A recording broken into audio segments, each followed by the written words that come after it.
Dito sa atin, pag tumitingin tayo sa watawat ng Pilipinas, pag tinitingnan natin na hindi mo maramdaman. Pero pag nasa ibang bansa ka, pag sabing bayang, alam mo yung lumulutang ka, ganun yung na-experience ko.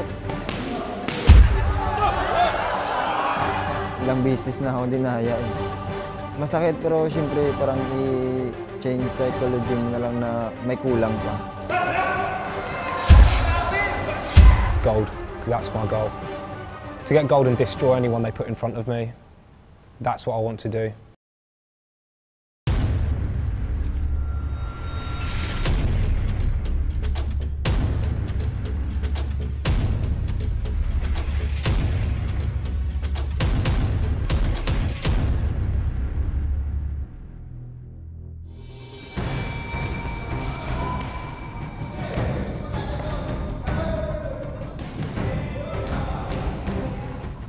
Next to basketball, boxing is considered the most popular sport in the Philippines. But among all sports, boxing has given the country countless international achievements. Proof of this is that sa 3 silver medals na nasungkit ng Pilipinas sa Olympics, 2 rito ay galing sa sport na ito. Like in the Olympics, ito ang muling sasandalan ng Pilipinas pagdating sa paghakot ng medalya ngayong darating na Southeast Asian Games sa Kuala Lumpur, Malaysia. Karamihan sa mga boxers ay iisa ang dahilan kung bakit sila nauwi sa pagboboxing. Most of them are into this vicious sport para maiahon sa hirap ang kani-kanilang mga pamilya.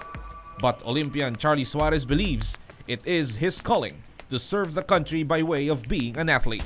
Dahil sa mahilig ako sa sports, kasi sa probinsya, pag hindi ka marunong sumuntok, binubuli ka. Uso kasi yung bullying ng time na yan, ng mga kabataan ko. Kaya naisipan kong maging karate muna. Karate, arnis. Yung arnis na pang-away, yung mga karate na pang-away. And then, iba-ibang sports na sinalihan ko din. Elementarya ako. Walang nag-success only boxing lang.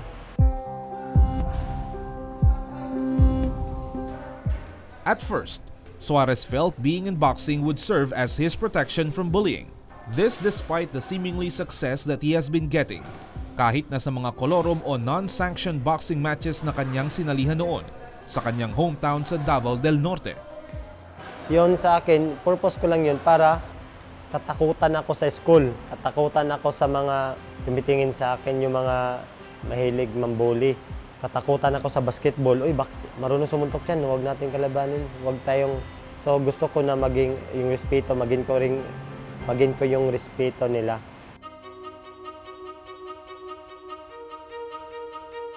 Sa edad na 14 years old, nagsimula ang karera ni Suarez bilang isang national team member. Despite this, Suarez at a very young age also made sure he would have enough time in school and with his family. Nakuha ako ng national team 2002 and then 2003. Pumunta ako dito 2004. So 2004, uwi ako kasi nag-aral ako ng time na yon. Tapos babalik pag may laro sa ibang bansa, pupunta ako sa Manila tapos babalik ako sa amin. Mga 2008, doon na ako tumutuloy-tuloy na dito nag-stay. Dito na ako na-stay na ako dito sa Rizal and then sa Baguio. Good shots there from Suarez, and he's having the better of this at the moment. Oh, look at the feet! Look at the feet! Oh, that's outrageous. Not once, but twice.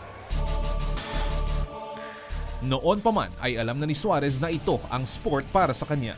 Everything instantly sank in for Suarez ever since he went through all the hardships and trials while preparing for every bout locally and internationally. Ang pinaka mahirap sa pagiging isang atleta ay yung magbawas ng timbang, yung pagsabihan ka, na kahit pagod ka, pinupush mo. Kahit tumatakbo ka na parang nahihilo ka na, pinupush mo. Kahit wala ka na makita, sumusuntok ka pa rin. Control yung kain mo, control yung emotion mo.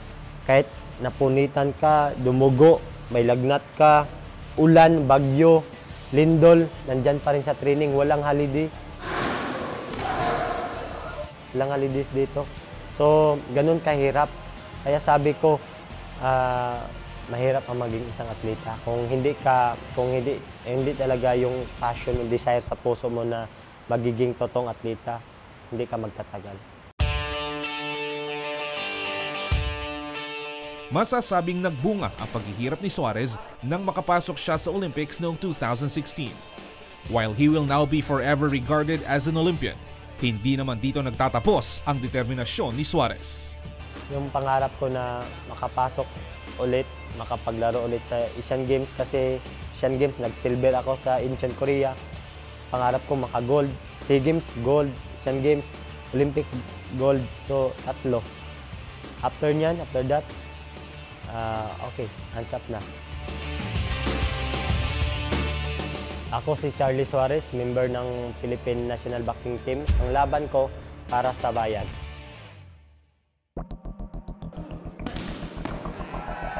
Out of the blue corner, from the Philippines,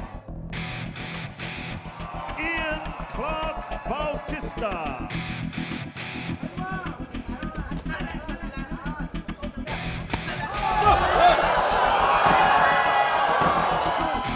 Winner by knockout from the blue corner, from the Philippines, Ian Clark Bautista. At the moment, such is not the case for 2015 SEA Games champion Ian Clark Bautista. Isa sa mga pinakamatibay na miyembro ng national team. Tinaguri ang heartbreak kid si Bautista dahil sa ilang mga bogus scoring na pinagdaanan niya. Noong 2014 Asian Games sa Korea, Bautista was aiming for a quarter-final stint and was well on his way to claiming that until the judges ruined everything. Sa kabila ng lungkot na naranasan sa Korea at maging sa ibang mga tournaments na nagkaroon din ng parehong desisyon, Bautista continued his perseverance and feels has become a better fighter after those heartbreaks. Siyempre, malungkot ma'am, lalo na pag dadayain. Ilang beses na ako hindi nahayain. Masakit pero siyempre parang i-change psychology mo na lang na may kulang pa, na training pa lalo. Bautista is considered as one of the most exciting fighters in the team. Typical Filipino boxer si Bautista. Kaya naman kung makakakuha lamang ito ng tamang break, inaasahan na isa ito sa mga magiging tanyag na boxer na na-produce ng bansa. Yung slugger ma'am, yung abante lang abante, hanggang may hininga, laban na. Yun yung laro ko, hindi ako marunong sa mga style, mabagal kasi ako ma'am. Kaya yung ano ko lang talaga, lakas tsaka yung resistensya lang po, yung panglaban ko.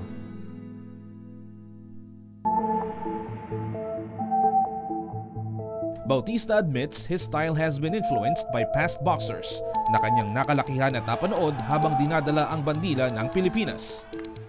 Yung Pilipino kasi ma'am, parang ano na talaga sa power puncher.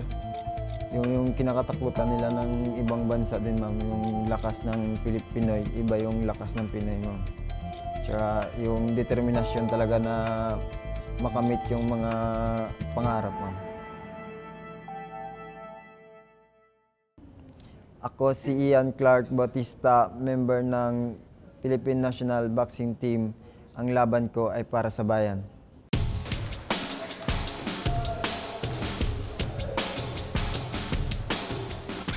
First-time SEA Games campaigner si Carlo Paalam pero sa edad na 19 years old. Veteran campaigner na itong maituturing. June of last year, Paalam won the gold in the prestigious President's Cup in Kazakhstan by defeating a young local hero. A year before that, Paalam was a bronze medalist in the prestigious World Youth Championship in Russia. Because of his exploits, experts surmise Paalam has probably been into boxing at a very young age. Pero ang totoo, kailan lamang napunta sa boxing si Paalam at isa sa mga naging dahilan ay ang naging masaklap na sitwasyon ng kanyang pamilya. Sa 3 araw hindi kami makakain kasi yun nga, mama ko nagluloko siya, diba? Tapos yung magpadala ng pera papa ko sa Cagayan, magdala siya doon, hindi na parang hindi na yung pera ba, hindi na aabot sa amin. At a young age, Paalam was forced to look for ways to earn money para sa kanilang pamilya. Parang doon ko na-realize na kahit maliit pa ako, mga 9 years old yata, tumutulong na ako pag umaga kahit yung nag-aakal ng mga basura, ganun, na katok ng bahay, na sa tubig po, sa pag kasi may suhol yan na piso, ganun. Tapos papasok ako paghapon, tapos ng pasok, pupunta ako ng palengke, mag-ano kami ng mga gulay, ganun.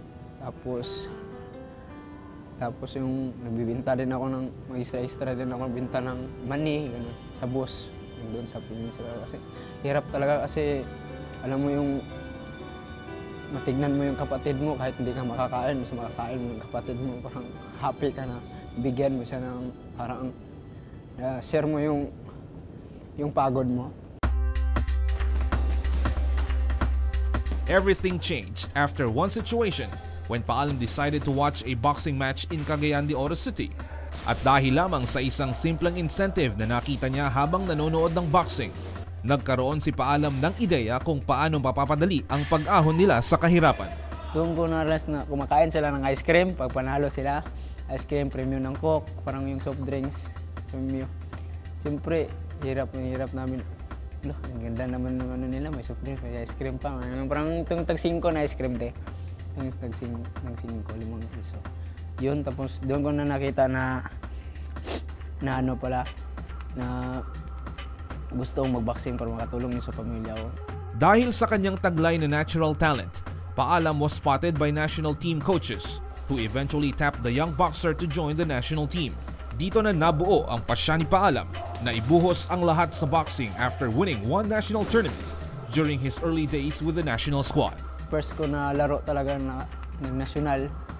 First time ko nakawa ko ng 10,000. Kasi siyempre, bata ka pa, nakawa ka, parang tingin ako, pira ba to? Parang ganun ba? Pira ba to? Tapos binigay ko doon, bro. Hindi doon na, sobrang happy na bigay ng bigas na isang sako, ganun. Parang, dito talaga ang talent ko. Kasi maglaro ako dati ng mga basketball. Marunong ako talaga, basketball, lahat, sports, marunong mag-billiard. Pero, marunong ako, pero di man ako manalo. Parang hindi talaga, para sa akin talaga yung sports ba, dito ako sa boxing. Parang doon talaga po yung pag-boxing talaga. Parang doon, dito talaga ang talent ko. Sabi niyo. Highly favored to win a medal in Kuala Lumpur later this month, Paalam is already thinking about the main prize every boxer is dreaming of. Yung maliit pa talaga ako, ito talaga po, dream ko talaga na gusto kong umano ng Olympic ko. Kasi doon na lahat ko kasi pag nag-vital ka doon ka makita yung marespeto ka nila kasi taas ka. Dapat maging humble din po. Ako si Carlo Paalam, member ng Philippine Boxing Team. Lalaban ako para sa bayan.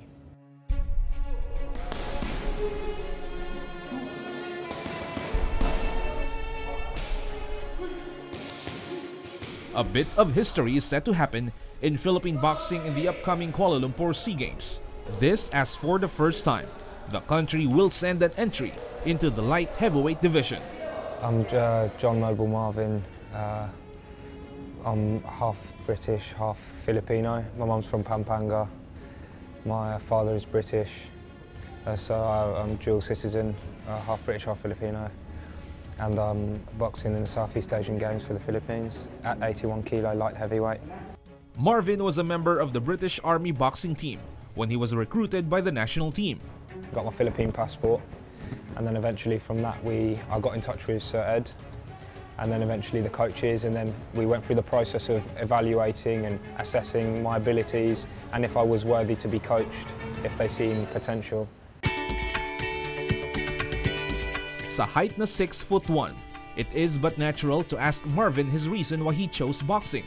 Noting na karamihan ng mga matatangkad na Pinoy youngsters ay halos automatic na basketball ang nilalaro.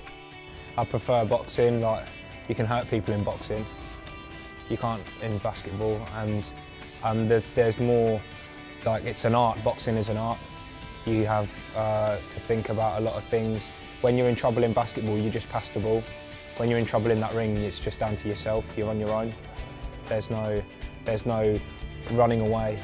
You have to train, and you train and train and train forever to get in that ring and be under the lights and just perform for yourself.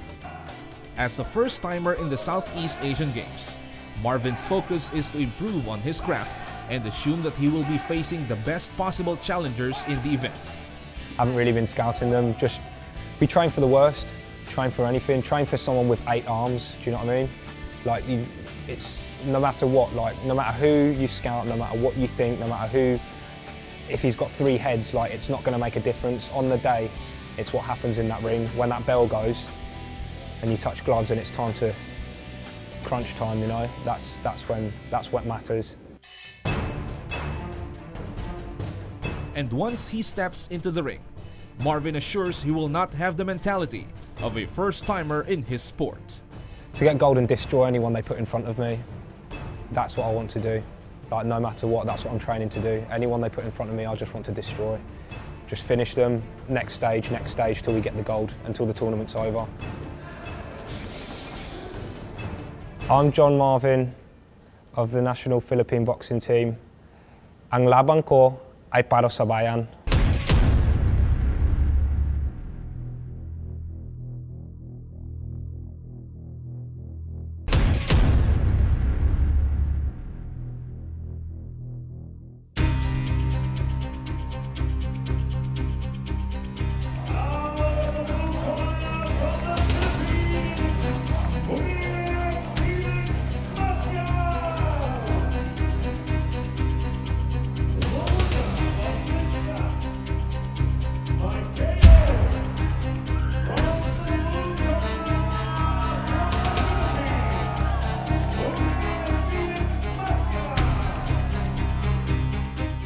At a very young age, 2015 SEA Games winner Yumir Felix Marcial already became a Philippine sporting hero in only his first international event.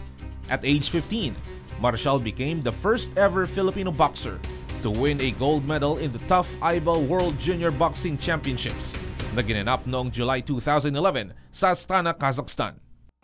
Then campaigning in the light bantamweight division, baliwala kay Marcial ang kakulangan sa experience ng isa-isa niyang talunin ang mga well-trained boxers mula sa Armenia, Azerbaijan at Bulgaria patungo sa finals, kung saan nakalaban niya at tinalo ang isang decorated young fighter mula sa Turkey para angkinin ang gold sa World Junior Championship.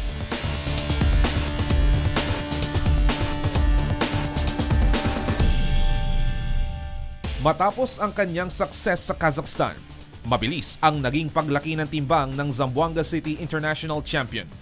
Mula light bantamweight, umakyat si Marcial sa lightweight, light welterweight, at umabot pa sa welterweight class, where he won a gold in the 2015 SEA Games in Singapore.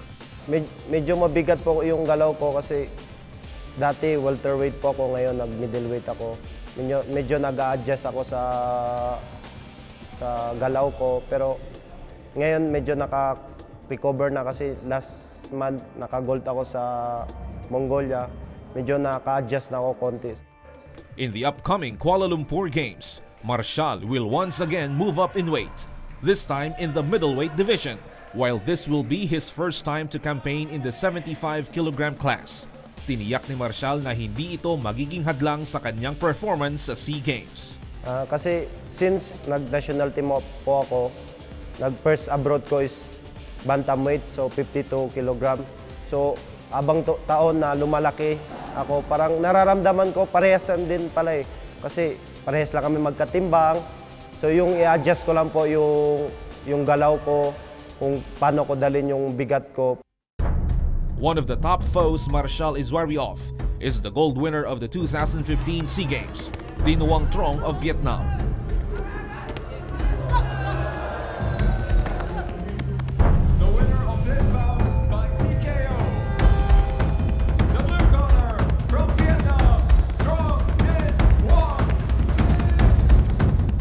Tiniyak din ni Marcial na hindi lamang sa Vietnamese nakatutok ang kanyang preparations, noting that other countries are sure to send their best pugs in Kuala Lumpur. Una-una po yung Vietnam po kasi siya yung nag-gold dati nung last SEA Games 2015. Thailand, Indonesia, and siyempre yung mga ibang country nag-ensayo din ng maayos. Nangangarap din na maka-gold, so dapat paghandaan po talaga. Ako po si Yumir Felix Marcial, member ng Philippine Boxing Team. Ang laban ko para sa bayan.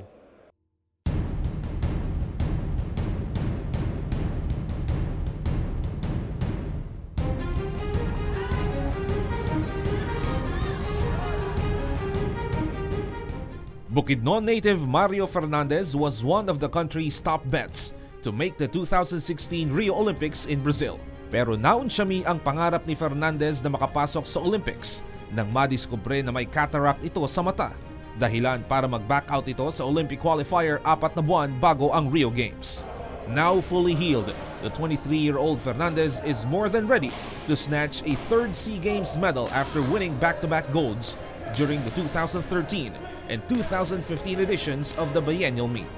Lalong masaya dahil madami kami sa timbang namin, magagaling din. Magagaling din yung mga katimbang ko na sabi ko, ito ako na naman yung binigyan ng opportunity para sa game na to. Sabi ko sarili ko, pagsikapan ko na naman to. Pagsikapan ko to dahil hindi basta-basta to. Lalo na yung mga kalaban ko na din na dapat i-push ko pa yung sarili ko. Dahil ang mga coach na nagtiwala din sa akin, kaya nila ako nilagay sa ganito, kaya nagtiwala pa rin sila sa akin. Edad 9 na taon nang pasukin ni Fernandez ang pagboboxing. And just like any other young upstart, Fernandez started joining non-sanctioned bouts in Bukidnon and nearby provinces. Nakalaro ako, talo ako.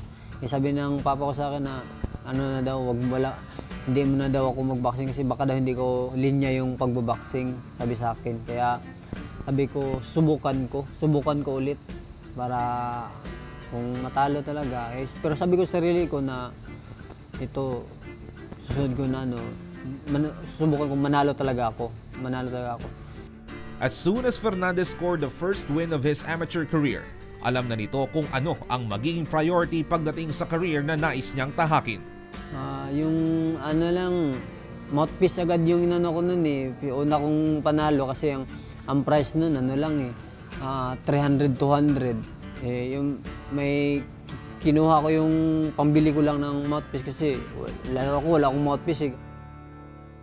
Masasabing doble ang inspirasyon ni Fernandez dahil sa murang edad ay nakuha na agad nito ang pangarap na career na kanyang minimithi. Pero dati pa talaga kahit sa amin makita ako ng mga sundalo sa amin. Sabi ko sarili ko, gusto ko din talaga magsundalo. Nandahil din sa boxing, nakapasok ako ng military. Nasa armed forces na din ako. Kaya sabi ko sarili ko na hindi palang hadlang yung itong ko na makamit din yung pangarap ko. Kasi sa amin daming daming mga military, kaya halos sa amin dito pinangarap namin maging masundalo eh. Lalo na nandito na pag-athlete ka, mabilis ka ding lalo na ngayon nakapasok na sa sundalo, parang masaya na sa sarili. Seemingly contented in making his dream come true of becoming a successful boxer and a soldier, isa pang pangarap ni Fernandez ang nais niyang makamit bago matapos ang kanyang boxing career. Ako gusto kong talaga maka-Olympic ako. Yun talagang gusto kong kung wala man ako lalo sa boxing, bigay ko ang pinakauna-unang sana ginto ang medalya sa Pilipinas. Ako si Mario Fernandez, member ng Philippine National Team.